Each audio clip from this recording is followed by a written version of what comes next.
আসসালামু আলাইকুম রহমতুল্লাহ। আচ্ছা, আমাদের প্রতিদিনের জীবন আমরা কি কখনো ভাবি? প্রতিদিন আমরা ঘুম থেকে উঠি, কেউ দৌড়ে চলে যায় কাজে, কেউ স্কুলে, কেউ বাজারে। জীবন যেন এক অদৃশ্য দৌড়ের মতো। কিন্তু কখনো কি আমরা থেমে ভেবেছি আমরা আসলে কোথায় দৌড়াচ্ছি? আমাদের প্রতিটি কাজ, হাসি দেওয়া, কথা বলা, এমনকি রাগ করা বা চুপ থাকা, সব কিছুরই একটা প্রভাব আছে। আমাদের কোন কাজ সঠিক আর কোনটা ভুল।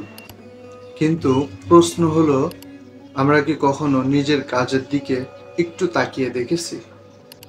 কত সহজ হতো যদি আমরা প্রতিদিন একটু সময় দিতাম নিজেকে প্রশ্ন করার জন্য, আজ আমি কেমন মানুষ ছিলাম?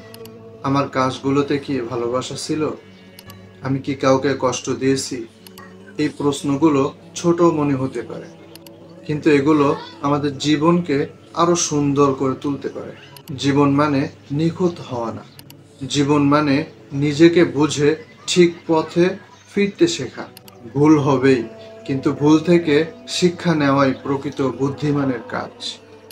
চলেন আমরা চেষ্টা করি প্রতিদিন একটু ভালো হতে, একটু সচেতন হতে, একটু মানবিক হতে। কারণ দিন শেষে আমার কাজই আমার পরিচয়। ভেবে দেখেন, আজ আপনি কেমন মানুষ ছিলেন।